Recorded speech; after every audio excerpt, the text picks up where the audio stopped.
आपके अपने YouTube channel maths explore में आज हार्दिक स्वागत है। और आज हम बताएंगे राजस्थान यूनिवर्सिटी की इंटर से एग्जाम मिलती है मैथ्स के लिए मोस्ट इंपोर्टेंट क्वेश्चन के लिए हम चर्चा करेंगे। तो आज हम कौन सा पेपर बताएंगे, फर्स्ट ईयर का जो तीसरा पेपर है LLP के लिए हम चर्चा करेंगे। इसमें किस टाइप के जो क्वेश्चन पूछे जाते हैं वो क्वेश्चन मैं आपको बताना चाहता हूँ।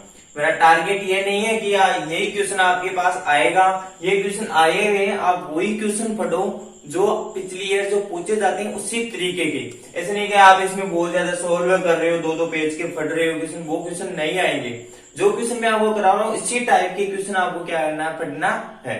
तो सबसे पहले आप ध्यान रखना, जो पेपर थर्ड है बेसिक फर्स्ट ईयर का, उसके जो क्वेश्चन है 10 क्वेश्चन आते हैं लगभग, वो 10 क्वेश्चन मैं आपको यहाँ पूरा करवाऊंगा वीडियो में पूरा, जिसको LLP के नाम से भी ज्यादातर जाना जाता है।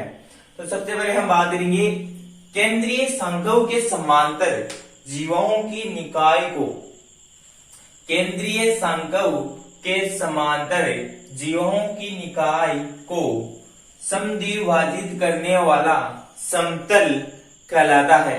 यानी कि जो केंद्रीय संघ है उनके समांतर जो जीवाएं है उस निकाय यानी सिस्टम को समद्विभाजित करने वाला जो समतल होता है वो समतल किस टाइप का होता है, ये क्वेश्चन पूछना। तो पहला जो ऑप्शन है हमारा स्पर्शितल, बी ऑप्शन है वो संपर्क तल है, सी ऑप्शन है वो बेसई तल है और डी ऑप्शन है वो ध्रुवीय तल है। तो सबसे पहले आपको क्या करना पड़ेगा, स्पर्शितल की कंडीशन पढ़ना पड़ेगा, संपर्क तल की कंडीशन पढ़ना चाहिए और वैसे तल की कंडीशन, ध्रुवीय तल, इन सब की कंडीशन आपको आना चाहिए। इन सब की कंडीशन आपको आएंगे तब इस क्वेश्चन को पढ़ते ही क्या कर देगा आप टिक कर दोगे। तो इस क्वेश्चन के लिए तो जो आंसर रहेगा हमारा वो रहेगा सी ऑप्शन रहेगा वैसे ही तल।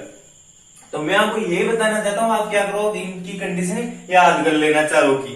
तो आपके इस टाइप का कैसा भी क्वेश्चन आएगा तो आप क्या करोगे, ठीक कर दोगे, इन चारों की कंडीशन याद रहेगी। तो यहाँ क्या हो जाते हैं, 4 क्वेश्चन आपके तैयार होते हैं। अब बात करते हैं क्वेश्चन नंबर 2 की। क्वेश्चन नंबर 2 में क्या दे रखा है, एक पृष्ठीय वाले अति प्रबल्य के समान निकाय के 2 जनक है। वो 2 जनक है, वो 2 जनक या तो प्रतिच्छेद करते हैं या कभी प्रतिच्छेद नहीं करेंगे या कभी वो संपर्क में नहीं है, इस प्रकार का इसमें दे रखा है। एक पृष्ठीय वाले अति प्रबल्य के समान निकाय के 2 जनक। तो इसमें जो ऑप्शन दे रखा है वो ऑप्शन मैं आपको बता देता हूं। पहला जो ऑप्शन है वो एक बिंदु पर प्रतिच्छेदित करते हैं, एक बिंदु पर प्रतिच्छेदित करते हैं। बी जो ऑप्शन है कभी भी प्रतिच्छेदित नहीं करते हैं। सी जो ऑप्शन है अति प्रबल्य पर प्रतिच्छेद करते हैं। डी ऑप्शन है इनमें से कोई नहीं। जो हमारा आंसर रहेगा बी ऑप्शन रहेगा, वो आंसर आप लिख लेना, कभी भी प्रतिच्छेदित नहीं करते हैं, मतलब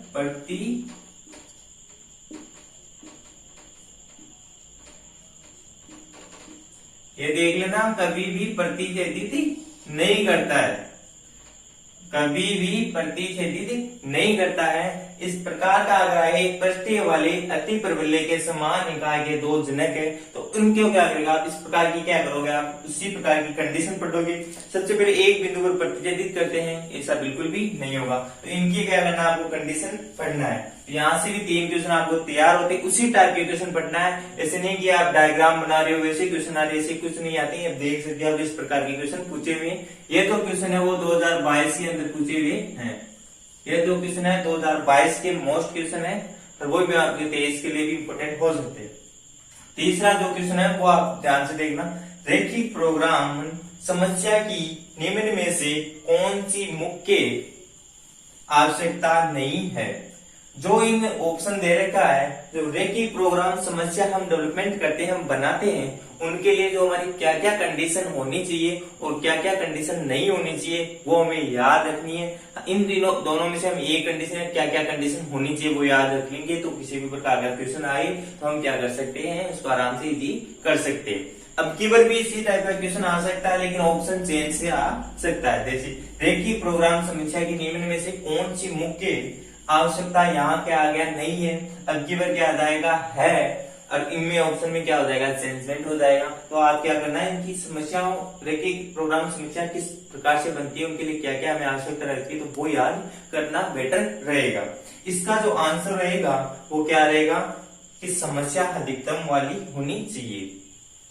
ये क्या है, हमारी लिए आवश्यकता नहीं है।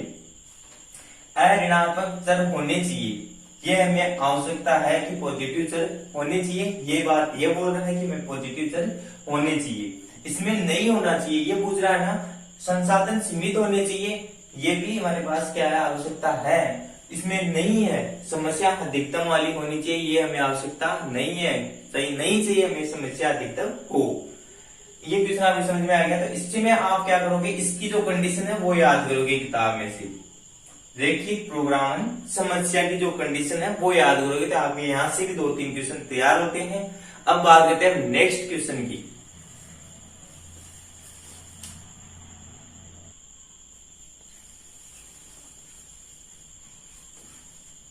क्वेश्चन नंबर 4 की अगर हम बात करें तो इसमें देखना, किसी रैखिक प्रोग्राम समस्या का इष्टतम हल वह सुसंगत हल है जिसके लिए, अब इसके लिए जो कंडीशन होगी वो ऑप्शन में दी हुई होगी। उन ऑप्शन में क्या होगा, अब रैखिक प्रोग्राम समस्या ये तो सभी में होगी, इसके लिए इष्टतम हल वो कब होगा, जब सुसंगत हल क्या हो, इष्टतम हल कब होगा, जब सुसंगत हल हो, जिसके लिए ये जो कंडीशन है वो क्या होगी, ऑप्शन में दी होगी। और वो ऑप्शन में बता देता हूं आपको क्या है। तो पहला जो ऑप्शन है, ध्यान से सुनना, उद्देश्य फलन न तो उच्चतम न ही न्यूनतम होता है। दूसरा जो ऑप्शन है, उद्देश्य फलन केवल उच्चतम होता है। तीसरा जो ऑप्शन है, उद्देश्य फलन केवल न्यूनतम होता है। चौथा जो ऑप्शन है, उद्देश्य फलन या तो उच्चतम या न्यूनतम हो। तो हमारा जो आंसर रहेगा वो ऑप्शन नंबर डी रहेगा कि उद्देश्य फलन या तो उच्चतम या न्यूनतम हो। उद्देश्य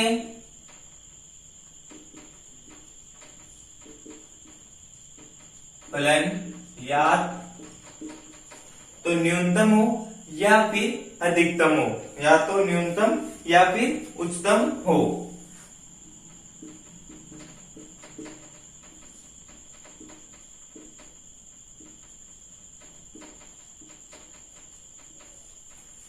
इसका जो आंसर है, उद्देश्य फलन या तो उच्चतम होगा या क्या होगा, न्यूनतम होगा।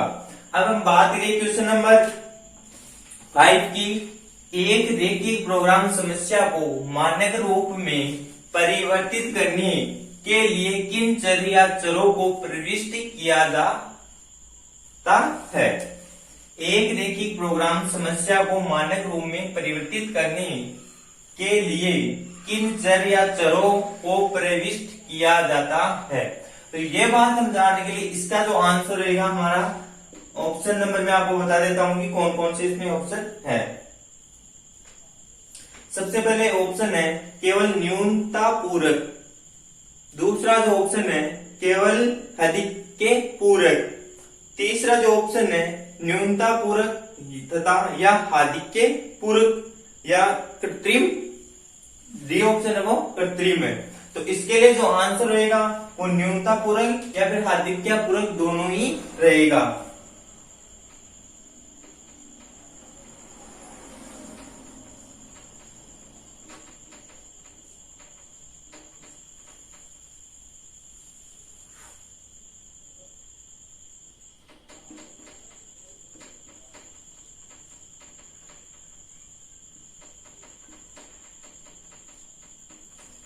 न्यूनता पूरक या हार्दिक्य पूरक, इसमें दोनों ही आएंगे। तो इस प्रकार से जो क्वेश्चन पूछे जाते हैं तो आपको देख रखना है कि इसी टाइप के आप क्वेश्चन याद करो, ज्यादा रटने की जरूरत है। 1-2 लाइन 3-3 लाइन आप क्या करो, इनको समझो और याद करो। अब बात करते हैं आधारित सुसंगत हल अपभ्रष्ट कहा जाता है। तो अब क्या आपको क्या होना चाहिए, अपभ्रष्ट की आपको डेफिनेशन याद होगी। तो इस ऑप्शन में जो क्वेश्चन में पूछे जाएंगे उसका आंसर आप क्या कर दोगे, डायरेक्ट दे दोगे। अब हमें अपभ्रष्ट की अगर डेफिनेशन याद नहीं है तो हम क्या करेंगे, इसको नहीं है कर सकते। लेकिन यहाँ क्या करनी चाहिए, अपभ्रष्टि आधारित सुसंगत हल अपभ्रष्ट कहा जाता है। तो अपभ्रष्ट की हमें डेफिनेशन यानी परिभाषा आनी चाहिए। इसके लिए क्या, कम से कम एक आधारित चर शून्य होता है। इसका जो आंसर रहेगा वो क्या रहेगा, कम से कम एक चर आधारी शून्य होना चाहिए। इसका जो सॉल्यूशन रहेगा, कम से कम एक आधारी चर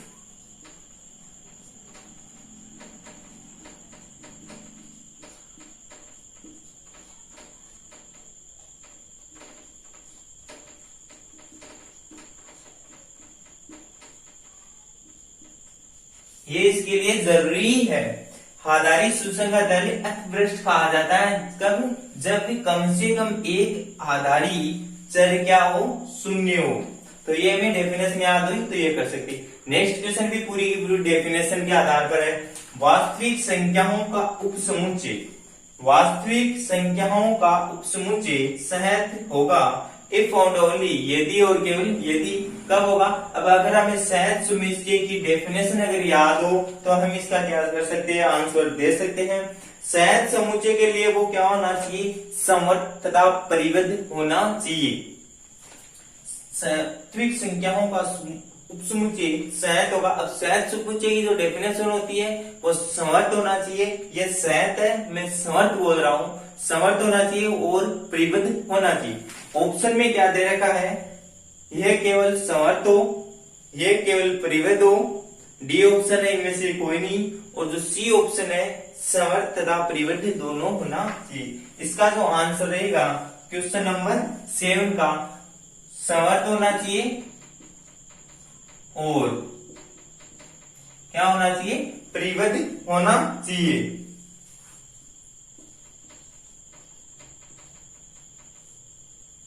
ये दोनों चीज होनी चाहिए, समवर्त होना चाहिए, परिबद्ध होना चाहिए। कब, जब वास्तविक संख्या का उपसमुच्चय सहज होगा तब। अब इस क्वेश्चन को आप आराम से समझना, इसमें जो क्या दे रखा है वो आपको मैं बता देता हूं। माना f a, b पर एक परिबद्ध फलन है तथा इसी प्रकार से p a, b का एक विभाजन है यदि p स्टार p का शोधन है तो, यानी कि इफ p स्टार p का, p star is refinement of p। Refinement या शोधन का जो अर्थ होता है वो मैं आपको क्वेश्चन में समझा देता हूं आपको।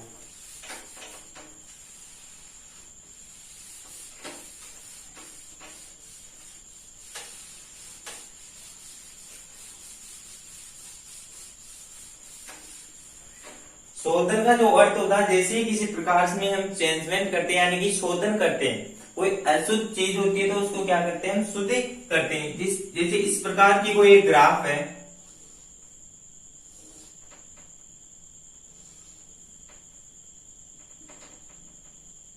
ये एक क्या है, आप ग्राफ मान सकते हो, है ना। तो इस प्रकार की जो ग्राफ रहेगी उसमें क्या रहेगा, ये शोधन रहेगा। अब सबसे पहले हम इनको क्या करेंगे, छोटे छोटे टुकड़ों में डिवाइड करेंगे, तभी तो इसका शुद्धिकरण कर पाएंगे हम। ये हो गया। अब जो ये दो डायग्राम बनते हैं ना, इनको तो हम बोलते हैं एलपीपी। ये जो नीचे की जो कंडीशन रहती है ना, इसको तो हम क्या बोलेंगे, एलपीपी।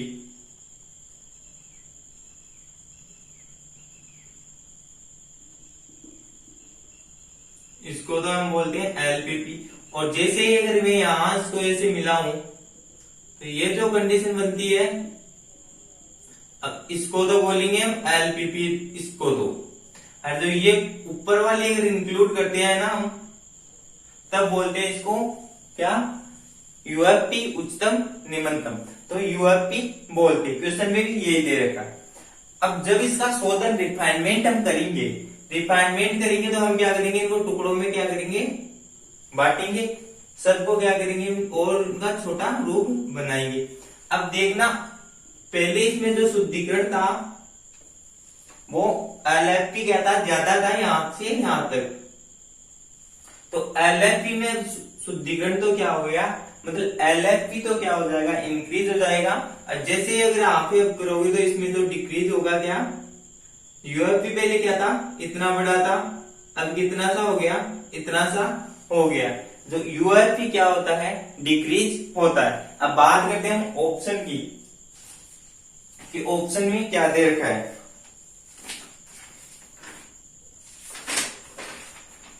इसमें जो पहला ऑप्शन दे रखा है वो मैं डायरेक्ट आपको आंसर ही बता देता हूँ इसका, फिर बहुत लेंथी हो जाएगा, उसी के आधार में आपको समझा दूंगा।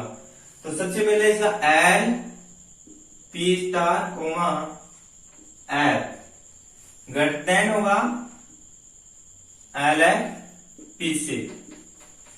इसका रिफाइनमेंट करेंगे, ये बात हमेशा याद रखना, जब भी हम किसी का रिफाइनमेंट करते हैं तो एल एफ पी तो इंक्रीज होती है और यू एफ पी डिक्रीज होती है। तो ये तो हमारा ऑप्शन होगा ये, इसी के साथ में यू एफ पी देगा तो U F P star coma F less than U F P, U F P star less than होगा यू एफ पी सी। ये इस प्रकार का ऑप्शन आता है तो इसमें ये ध्यान रखना एल एफ पी स्टार, ये क्या है, इसका रिफाइनमेंट शोधन है, शोधन करने पर एल एफ पी नीचे वाली का मान क्या हो जाता है, बढ़ जाता है, और ऊपर वाली का मान क्या हो जाता है, यू एफ पी का मान कम हो जाता है।